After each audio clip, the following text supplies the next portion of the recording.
तो hello student, तो बच्चे आज हम पढ़ेंगे क्या? आज पढ़ेंगे बच्चे मैकेनिज्म ऑफ इंस्पिरेशन। तो बच्चे आज जो हम पढ़ रहे हैं मैकेनिज्म ऑफ इंस्पिरेशन, ये सेकेंड पार्ट है। इसके पहले बच्चे हमने first part mechanism of inspiration पढ़ लिया था। तो इंस्पिरेशन को हमने पढ़ा था इसके पहले बच्चे। अब हम पढ़ रहे हैं इंस्पिरेशन के बाद एक्सपायरेशन या मैकेनिज्म ऑफ ब्रीथिंग। तो ये इसका सेकेंड पार्ट है बच्चे। इसके पहले मैंने फर्स्ट पार्ट पढ़ा दिया है।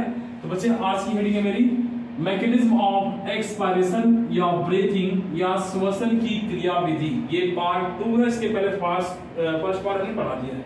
तो सर इसके पहले हमने समझाया था कि सर एक्सपायरेशन में होता क्या।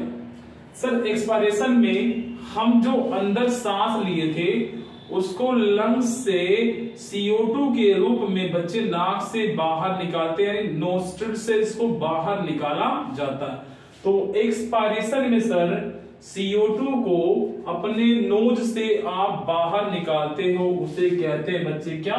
एक्सपायरेशन। लेकिन बच्चे ये CO2 बाहर निकलता कैसे है, उसी की क्रिया विधि को आज बच्चे हम आपको समझाएंगे। तो आइए देखते हैं बच्चे। मैं समझाऊंगा 2 कॉन्सेप्ट जो पहले समझा चुका हूं मैं इसमें, और फिर बच्चे कैसे CO2 को बाहर निकाला जाता है उसकी मैकेनिज्म। तो फर्स्ट पार्ट बच्चे हम देखते हैं यहाँ पे कैसे क्या होता है। तो मैंने पहले समझा था आपको कि gas move from high pressure to low pressure. It mean sir gas जो है हाई प्रेशर से लो प्रेशर की ओर जाती है। क्या होती है बच्चे? जाती है। तो gas moves from high pressure to low pressure. Gas जो है सर हाई प्रेशर से लो प्रेशर की ओर जाती है। फिर मैंने सेकंड कॉन्सेप्ट समझा था बच्चे, P is directly proportional to 1/V। It means sir P यहां प्रेशर है। P क्या है बच्चे? प्रेशर। तो सर P यहां प्रेशर है और V क्या है बच्चे? वॉल्यूम। तो सर P क्या है? प्रेशर। सर किसका प्रेशर? एटमॉस्फेरिक प्रेशर या लंग्स का प्रेशर हो सकता है। और V बच्चे क्या है? सर लंग्स का वॉल्यूम या आपके रिब्स का वॉल्यूम। तो यहां पे सर अगर P कहा जाए तो अगर सर P बढ़ेगा तो इस रिलेशन के हिसाब से तो V क्या होगा बच्चे? V घटेगा। अगर सर यहां V बढ़ेगा तो सर P क्या होगा? P यहां पे घटेगा। तो ये रिलेशनशिप बच्चे, ये कॉन्सेप्ट आप याद रखिएगा। अब बच्चे एक्सपायरेशन की मैकेनिज्म क्या है मैं उसे आपको समझा रहा हूं। तो सर एक्सपायरेशन में होता क्या? तो सर एक्सपायरेशन में CO2 को नाक से बाहर निकाला जाता है। तो आइए देखते बच्चे ये कैसे होता। तो इसमें बच्चे हमारे 2 मसल्स है। पहला कौन सा? एक डायफ्राम का फ्रेनिक मसल्स, दूसरा बच्चे एक्सटर्नल इंटरकॉस्टल मसल्स। तो ये मसल्स बच्चे मैं आपको दिखा रहा हूं एक फिगर बना के यहाँ पे। तो ये एक फिगर है बच्चे, आप इसको ध्यान दीजिएगा। यहां बच्चे मैं आपकी लंग्स को बना रहा हूं। ये आपका लंग्स है, ये क्या है आपका? लंग्स। तो ये 2 मसल्स है बच्चे, अभी दिखा रहा हूं मैं फिगर बना करके। एक रफली फिगर बच्चे लंग्स का। ये लंग्स है जिसमें 300 मिलियन क्या होते हैं आपके? एल्वियोलाई होते हैं। एल्वियोलाई बच्चे इसमें छोटी छोटी ऐसी स्ट्रक्चर होती है जिसमें O2 भरा होता है। क्या होता है बच्चे? O2 और CO2 से एक्सचेंज करता है। तो यहाँ पे इसको बोलते हैं एल्वियोलाई, और इसके ऊपर बच्चे ऐसे होते हैं आपके एक्सटर्नल इंटरकॉस्टल मसल्स। क्या होते हैं? Intercostal muscles. इंटरकॉस्टल मसल्स, ये है इंटरकॉस्टल मसल और ये है एल्वियोलाई। और डायफ्राम का फ्रेनिक मसल्स बच्चे जस्ट इसके नीचे ही होता है, इसके नीचे ही ऐसे। ये डायफ्राम आपके लंग्स को सपोर्ट करता है ताकि आपका लंग्स नीचे ना जाए। ये डायफ्राम लंग्स को सपोर्ट करने का काम करता है। अब बच्चे देखते हैं कैसे ये दोनों मसल्स रिस्पॉन्सिबल है CO2 को बाहर निकालने के लिए। तो पहला बच्चे ये डायफ्राम का फ्रेनिक मसल्स और दूसरा सर एक्सटर्नल इंटरकॉस्टल मसल्स। दोनों मसल्स अब रिलैक्स करते हैं। पहले वाले में क्या कर रहे थे? पहले वाले में कॉन्ट्रैक्ट कर रहे थे क्योंकि इंस्पायरेशन हो रहा था। अब सर जब हम सांस को छोड़ते हैं, जैसे मैंने सांस लिया फिर सांस को छोड़ा, तो सांस को छोड़ने में जो हमारा ये रिब है, जो हमारा ये चेस्ट पार्ट है, वो क्या करता है, रिलैक्स करता है। सर ये हमारा डायफ्राम और एक्सटर्नल इंटरकॉस्टल मसल्स दोनों क्या करते हैं, रिलैक्स करते हैं। तो जब रिलैक्स करेंगे बच्चे, रिलैक्स माने होता है आराम, क्या करेंगे ये आराम। तो सर जब ये आराम करेंगे तो क्या होगा, तो सर डायफ्राम आ जाएगा डोम शेप में। डोम शेप क्या है बच्चे, तो डायफ्राम हमारा जो ये वाला शेप है इसको बोलते हैं क्या, डोम शेप। तो डायफ्राम पहले वाली कंडीशन में क्या हो जाएगा बच्चे, आ जाएगा। तो सर डायफ्राम हमारा डोम शेप में आ गया। क्यों आ गया सर, क्योंकि मैंने अब O2 को जो अंदर लिया था वो CO2 बन के बाहर निकल गया। अब गुब्बारा क्या हो गया बच्चे, खाली हो गया। जब गुब्बारा खाली हो जाएगा तो ये ऐसा सोच के बताओ कि ये जब आपने कोई गुब्बारा भरा था हवा में, जब गुब्बारा खाली हुआ तो वॉल्यूम बढ़ेगा कि घटेगा, वॉल्यूम बढ़ेगा घटेगा। तो ऑब्वियसली सीधी सी बात है कि अगर गुब्बारे में हवा भरा तो वॉल्यूम बढ़ा है, और सर जब गुब्बारा खाली होगा तो वॉल्यूम क्या होगा, घटेगा। तो ऐसे ही लंग्स में जो O2 भरा हुआ था सर वो तो निकल गया। जब निकलेगा तो सर वॉल्यूम क्या होगा, सर वॉल्यूम कम हो जाएगा। वॉल्यूम क्या हो गया बच्चे, कम हो गया। तो वॉल्यूम सर पहले से क्या हो गया, यहाँ से कम हो गया। तो सर अब मेरे लंग्स का वॉल्यूम कम हो गया।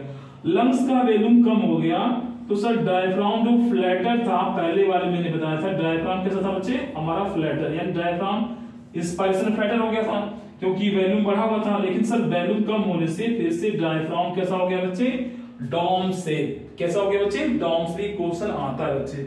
और सर हमारा चेस्ट, जो ये चेस्ट पार्ट जिसे रिब बोलते हैं, पसलियां बोलते हैं, इन पसलियों का क्या हुआ, तो रिब्स बच्चे इनवर्ड्स एंड डाउनवर्ड्स कंडीशन में आ गए। इट मींस क्या बच्चे, जो वॉल्यूम घटा था वो घट गया, यानी पहले ऐसे फैला हुआ था, अब क्या हो गया बच्चे, इनवर्ड्स अंदर की ओर आ गए और अंदर की ओर खिसक गए।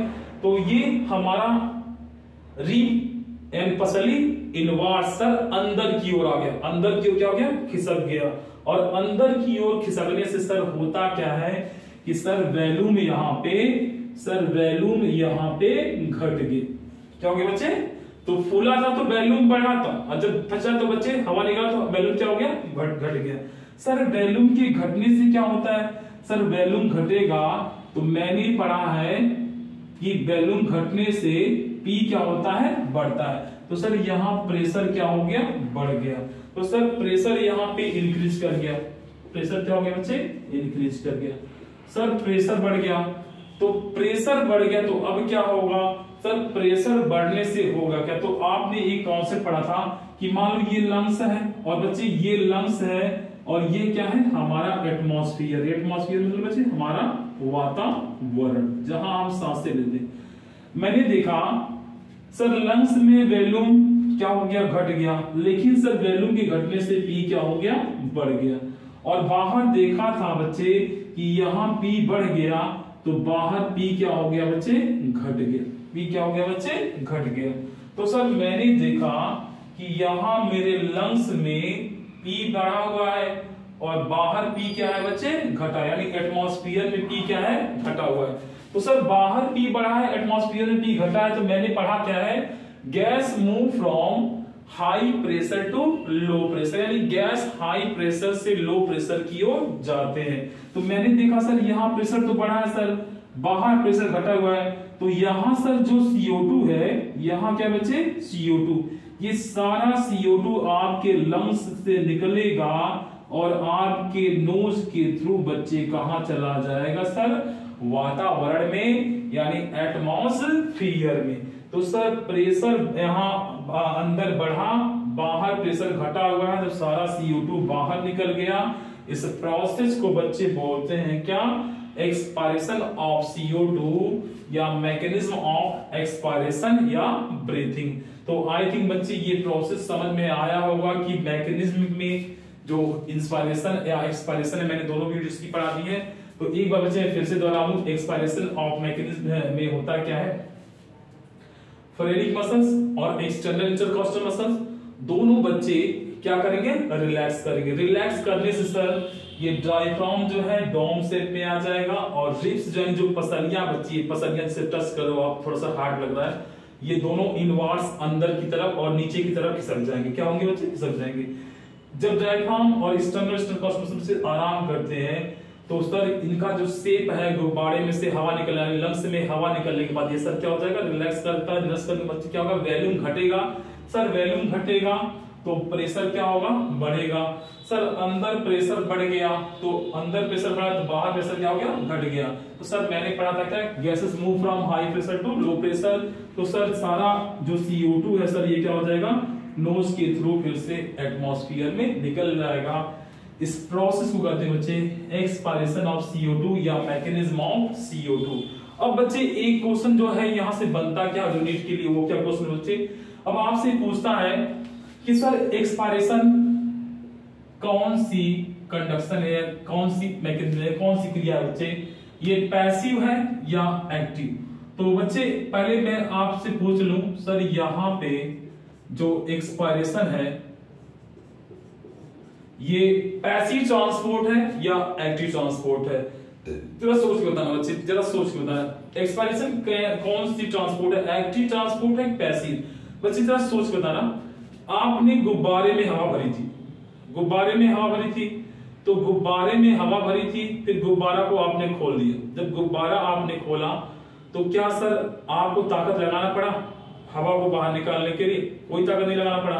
तो सर जब आपको कोई भी एनर्जी की आवश्यकता ना हो, यानी सर जब required value, required energy zero, क्या बच्चे, जीरो, जब एनर्जी की आवश्यकता ना पड़े तो तुम उसे क्या कहोगे बच्चे, पैसिव ट्रांसपोर्ट। क्या कहोगे बच्चे, पैसिव ट्रांसपोर्ट, पैसिव ट्रांसपोर्ट। तो जब रिक्वायर्ड एनर्जी की आवश्यकता ना पड़े बच्चे, पैसिव ट्रांसपोर्ट। अब बच्चे अगला क्वेश्चन बताओ कि इंस्पायरेशन कैसा ट्रांसपोर्ट है।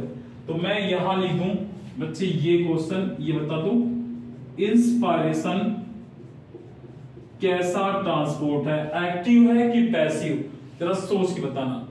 अगर बच्चे जरा सोच के बताना कि सर गुब्बारे में हवा भरनी हो, गुब्बारे में सपोज बच्चे गुब्बारा मान लो, गुब्बारे में हवा भरनी हो, तो गुब्बारे में हवा भरने के लिए क्या ताकत लगाना पड़ता है आपको, मुंह से जब गुब्बारे में हवा ताकत लगाना पड़ता है। तो सर यहां पे इंस्पायरेशन में सर एनर्जी की रिक्वायरमेंट पड़ती है, एनर्जी की रिक्वायरमेंट पड़ती है। और जब एनर्जी की रिक्वायरमेंट हो तो बच्चे ऐसे ट्रांसपोर्ट को कहते हैं क्या सर, एक्टिव ट्रांसपोर्ट। क्या कहते हैं बच्चे, एक्टिव ट्रांसपोर्ट। ये दोनों क्वेश्चन बच्चे नीट के लिहाज से महत्वपूर्ण है कि सर ये कैसे ट्रांसपोर्ट है। एक्सपायरेशन बच्चे पैसिव है और इंस्पायरेशन क्या बच्चे, एक्टिव। तो अंदर सांस लेने के लिए हमें एनर्जी की आवश्यकता पड़ती है, इसलिए बच्चे एक्टिव है, और सांस को बाहर निकालने के लिए कोई भी एनर्जी की आवश्यकता नहीं पड़ती है, वो क्या बच्चे, पैसिव।